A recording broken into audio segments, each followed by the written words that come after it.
bonjour, bonjour, on se croirait en plein été évidemment. Alors voici quelques petits textes ici tirés de Traits et portraits de Nathalie Clifford Barnet. Des amours à l'amour, avec un grand A, page 161. Renée Vivien n'a-t-elle pas écrit « À chaque amour plus loin de l'amour » ? N'était-elle pas en effet de celles qui, déçues dans leurs aspirations vers un amour unique et livrées à des passions passagères, les trouvent aussi mal accordées à leur nature qu'à leur tradition?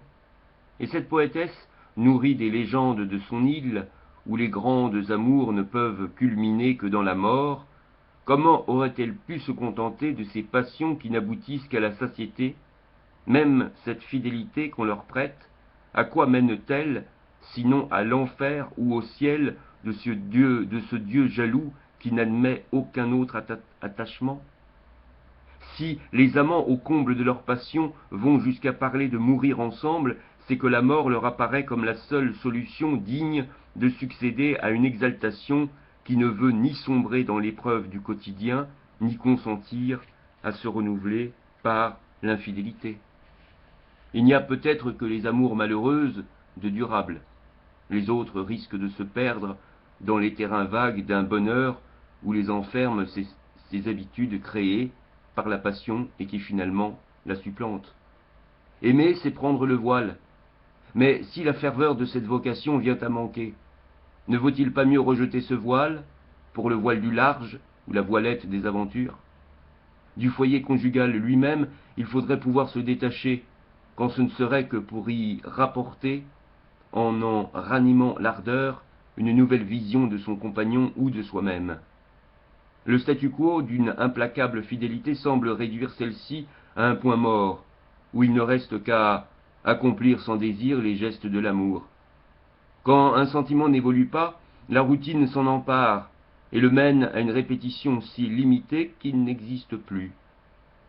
Même ce pur poète d'Albion, Shelley, échappa à l'emprise de cet arrêt « for better or for worse », pour le meilleur et pour le pire, la première fois par un renouvellement de l'union et à la fin par la mort.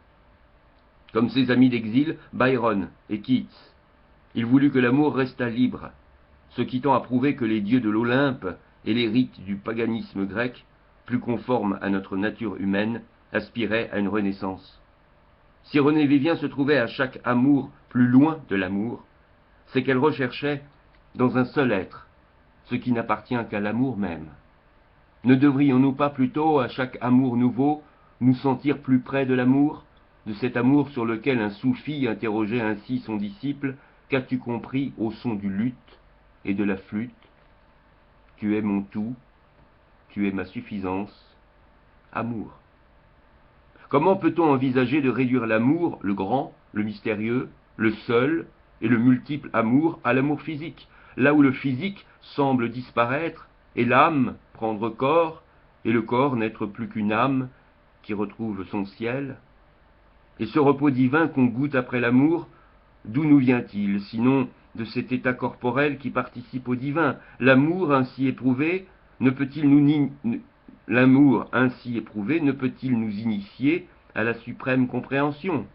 Seuls les êtres qui ont subi cette épreuve du feu ont montré, comme le métal, leur trempe. Aucune scorie ne résiste à cette intensité. Je n'ai retenu après cette épreuve que quelques amours en évolution, vers mes seules amitiés complètes. Renée Vivien, voulant sans doute renier l'amour, déclara « Ce qu'il y a de meilleur dans l'amour, c'est l'amitié », alors que cette amitié, loin d'être un refuge contre l'amour, emporte le souvenir incendié, qui continue à nous éclairer de sa chaude lumière. Qu'en garde ceux-là qui jouent avec le feu et dont le jeu consiste à ne pas se brûler, et leur conquête, que valent-elles, sinon par le mal qu'elle leur donne ou celui dont ils souffrent? Si au moins, lorsqu'ils font l'amour, l'amour pouvait les refaire, car ce n'est pas tout que de réussir et de multiplier ses ajustements physiques. Pour parler de l'amour, il faudrait retrouver son langage secret. Il y a un lyrisme des sens qui précède et succède à leur délire. et qui compense les trop rapides instants du plaisir. Qu'adviendrait-il de toute cette somme d'amour dépensée si aucune œuvre de l'esprit ou de la chair n'en témoignait? Nuit d'amour, nuit blanche, en effet, puisque le souvenir qu'on en garde n'est pas plus vif que celui d'un songe. Et n'est-ce pas pour cela qu'on doit les recommencer si souvent? Si ces joies extrêmes, comme certaines douleurs physiques, sont si vite oubliées, n'est-ce pas parce qu'elles se consument dans leur propre intensité? Mais tel le phénix, le poète ressuscite de ses cendres et se met à chanter, le coq aussi, mais cela est une autre histoire. Ce qui distingue le plus l'homme de la bête, n'est-ce pas son sens du miraculeux, l'enfant qui pour la première fois approche une coquille de son oreille, au lieu d'y reconnaître les rumeurs de son jeune sang, croit entendre toute la mer. Ce même enfant, enfermé dans le mystère des légendes, ne risque-t-il pas d'être déçu en apprenant comment il est né selon l'effarante étrangeté des lois naturelles? Le rut et la reproduction de l'espèce animale se limitent en général à certaines saisons. Le genre humain en abuse en tout temps et se reproduit trop. Mais son esprit inventif, qui nous a valu tant de choses utiles ou néfastes, a su parfois, au lieu de servir l'instinct sexuel, se l'asservir et cultiver l'art de l'amour et l'amour de l'art. Mais on aura beau faire, pour prolonger cet acte le plus bref, qui est aussi le plus vital, l'heure consacrée à l'amour semblera toujours la plus courte, de même que celles qui lui succèdent, les plus longues. Comment ne pas laisser d'autres occupations ou préoccupations envahir ces dernières, en rêvant au retour de l'heure unique, en travaillant à son renouvellement, en créant une œuvre inspirée d'elle, ou en restant de ses amants sans cesse obsédés l'un par l'autre et qui cherchent à demeurer à jamais dans cet état d'émerveillement où la volupté, ayant besoin d'une religion, créa l'amour. Les dévotions à cet amour, aussi accaparantes que des dévotions religieuses, ont également leurs prières, leurs doutes, leurs agenouillements et leurs ferveurs illuminées. Le tout pour aboutir à cet état ineffable dont les regards transfigurés ne fixent qu'un ciel de lit. Mais, à travers leur corps, ces amants exaucés n'arrivent-ils pas à s'aimer de toute leur âme?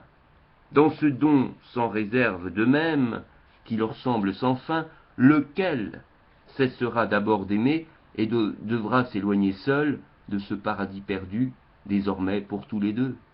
Si, déchu de l'amour, le bel esprit d'un bel amant se laisse aller au marivaudage ou dégénère en libertinage, cela n'est-il pas préférable encore au désœuvrement de ceux qui n'ont jamais rien connu d'autre que ce mutisme sans secret, les promiscuités de la jeunesse actuelle, ces accouplements momentanés, où l'on se livre sans choix, comme l'on est pris sans égard, n'obéissent même plus, avec ou sans conséquence, aux lois du sport, et encore moins à celles de la galanterie, de cette galanterie qui sait si bien maîtriser la sensualité, fauve ou féline, pour en augmenter le plaisir au lieu de l'abrutir, comme font d'autres par l'alcool ou la tricherie des drogues.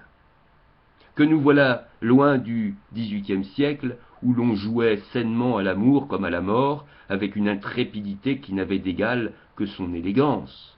Loin aussi de ce romantisme amusé du XIXe siècle, dit « Veux-tu te vêtir de mon être éperdu ?» Et plus loin encore de ce Moyen-Âge, des troubadours, des chevaliers et de la dame, cette espèce de Madone terrestre qui avait également ses adorateurs, à genoux pour chanter ses louanges, ou à cheval pour faire triompher ses couleurs au tournoi, et puis pour mieux servir leur seigneur et suivre leur goût de l'aventure, n'avaient-ils pas, ces fidèles combattants contre les infidèles, ce glorieux prétexte au déplacement, les croisades? L'on tombe de haut si l'on en revient à ces jeunes frustrés d'aujourd'hui qui doivent faire face à des réalités de plus en plus terre à terre, et finiront sans doute dans un jeu de massacre universel. Ils se contentent, en attendant, de ces complaisantes camaraderies où deux désirs s'allient un instant avant de pouvoir tuer la bête. Mieux vaudrait lui rendre ses ailes, car ne devrait-elle pas être, comme Pégase, une bête ailée, une tigre ailée? Nous oublions trop que notre corps peut devenir un merveilleux médium et chacun de nos sens un centre de transmission, et nous avons tendance, au lieu de développer leurs possibilités, à les humilier en perfectionnant toute cette mécanique qui tend à les remplacer. La science et la religion, qui travaillent à des fins opposées, dans le mépris, soit du corps, soit de l'âme, ne peuvent-elles arriver à se rejoindre dans une religion de la connaissance et dans un meilleur entendement de l'être humain? Sans l'être humain, la machine deviendrait stérile et ne pourrait plus produire que ces monstres qui infectent le monde. Et comment la sainteté réaliserait-elle ces états de grâce et ces transports psychiques, sinon au travers de ce corps méprisé, doué pourtant d'une âme? Et pourquoi priver le banquet de l'amour du seul hôte qui puisse le porter à son apogée et ne pas ressentir à travers la joie cette extase qui nous vient peut-être de quelques souvenirs d'un âge d'or où le corps et l'âme, inséparables, formaient des unions angéliques, dont il ne nous reste plus que ces ébats de mauvais anges pris dans la charnelle aventure? Voilà, c'était un petit texte lu ici dans son intégralité, de la page 161 à la page 168, tiré de 13 portraits de Nathalie Barnet, paru aux éditions Mercure de France. À bon entendeur, salut sur René Vivien Télé.